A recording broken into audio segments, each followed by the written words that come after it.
Hello, friends. My name is Ogi, and today I'm going to be telling you a story from the Book of God. The title of the story, Joseph the Dreamer.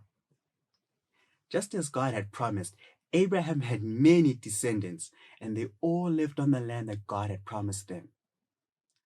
One of those descendants was Abraham's grandson Jacob, who had 12 sons, and Joseph, one of the youngest sons, was his favorite. This story is about the journey of Joseph. Jacob loved Joseph, and he showed it by giving him a special coat. Joseph also knew he was special.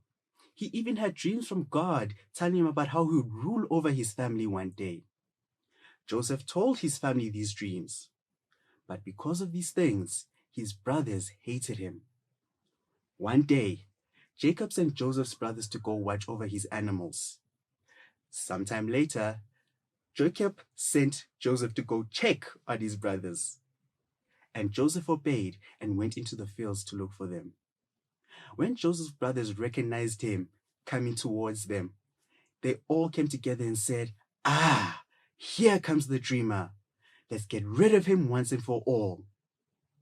And so when Joseph came, the brothers threw him into a dry well.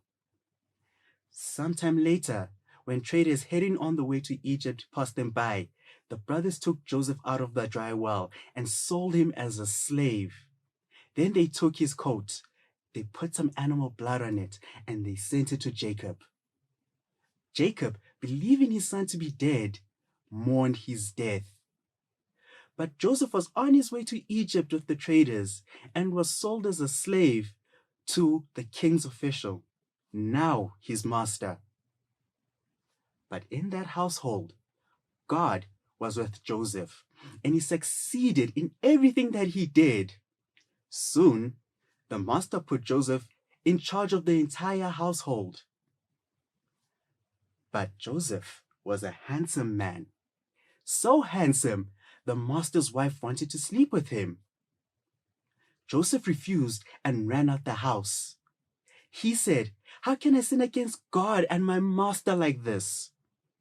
But one day, the master's wife caught him by the robes. Joseph once again ran out the house, but the master's wife had his robes.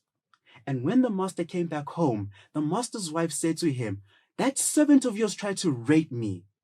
The master was furious and threw Joseph in jail, even though he didn't do anything wrong. But even in jail, God was with Joseph, and he succeeded in everything that he did.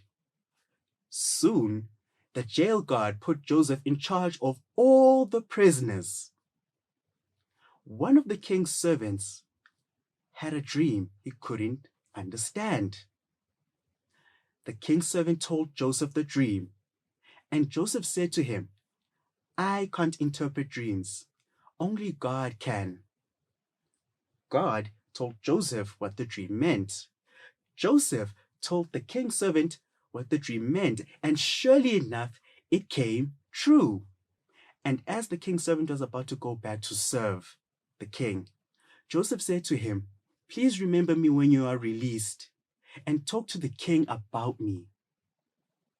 But the servant didn't remember Joseph, and Joseph stayed in jail for 2 more years. And this is the end of the story from the Book of God.